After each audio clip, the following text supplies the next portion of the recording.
Welcome to the Deep Dive Books channel, where we hope you find something valuable every day. We continued discussing David Yeager's book, 10 to 25, The Science of Motivating Young People. This is the seventh part of our interpretation. We've been emphasizing the importance of setting high standards and providing strong support for young people. But why should they meet these high standards?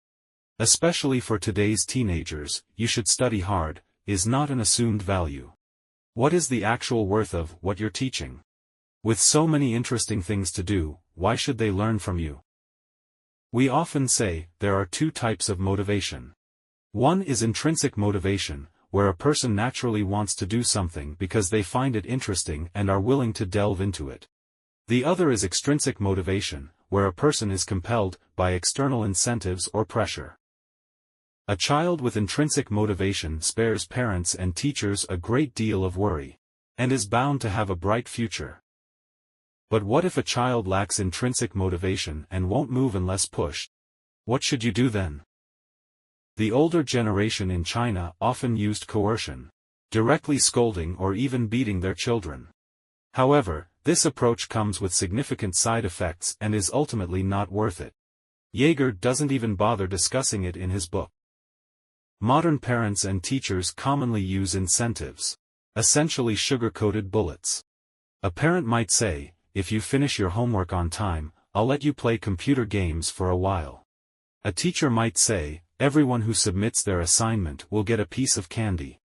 Economist Stephen Levitt, author of Freakonomics, used this method to teach his child to use the toilet independently.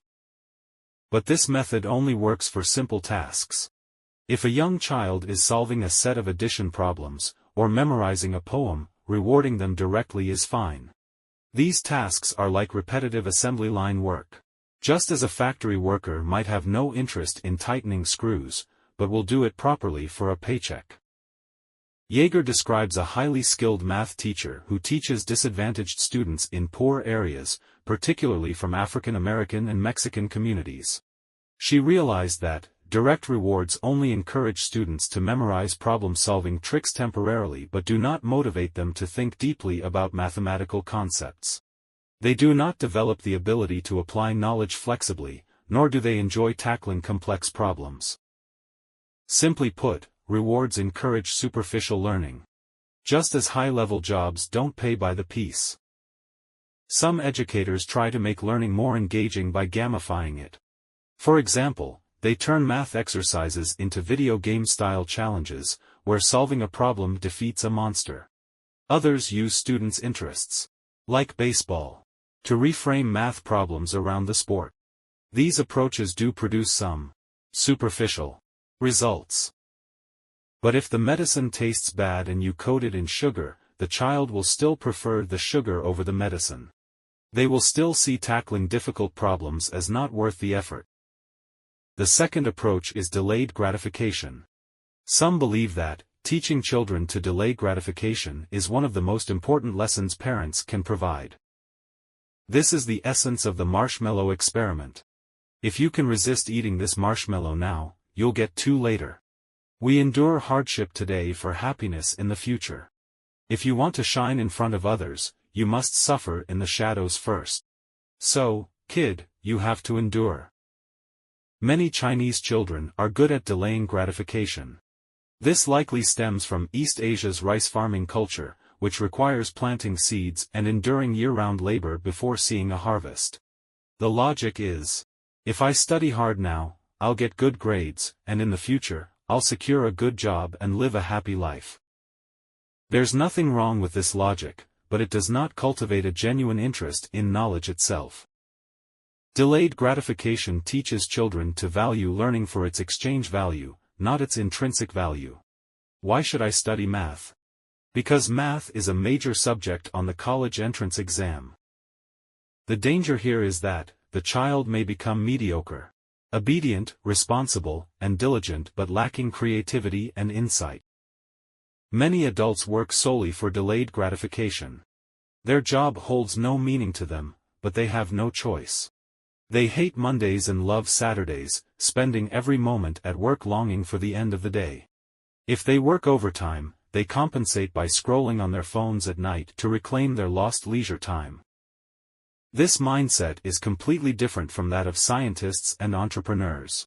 People who are truly dedicated to their work. Whether they are exploring new frontiers or building something from the ground up, enjoy their work because they see it as their own pursuit. And the marshmallow principle is becoming less convincing. Telling young people today, don't hang out with friends, don't play games, don't chase after someone you like. Just focus on studying. That way, by 30, you'll have a house, a car, and a family. Do you really think they'll buy it? All they have to do is look at the 30-somethings today. Exhausted from paying off mortgages and car loans, barely getting any vacation time, unhappy in their relationships, or avoiding marriage altogether, and constantly fearing layoffs once they hit 35. What's so appealing about that?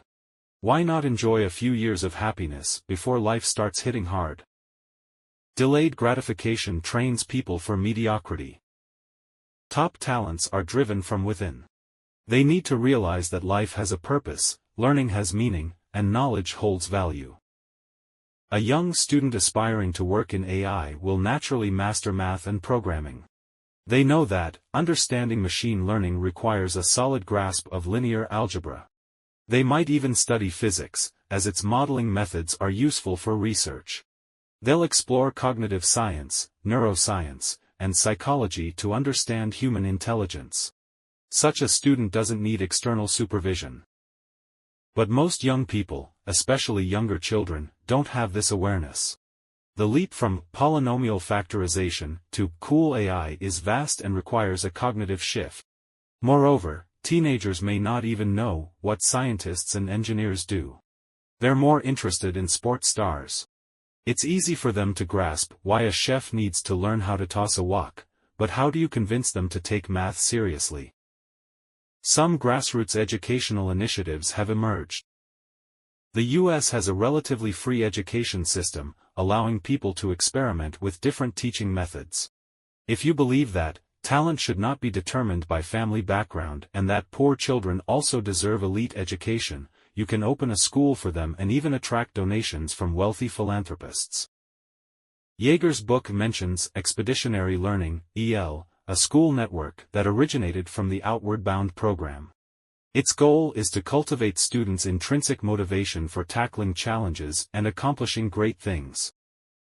Outward Bound was founded by Kurt Hahn, who believed that persuasion and coercion were ineffective for students. Instead, he emphasized the power of mission. He argued that the best way to motivate students was to make them feel needed. Hahn said, "You are needed."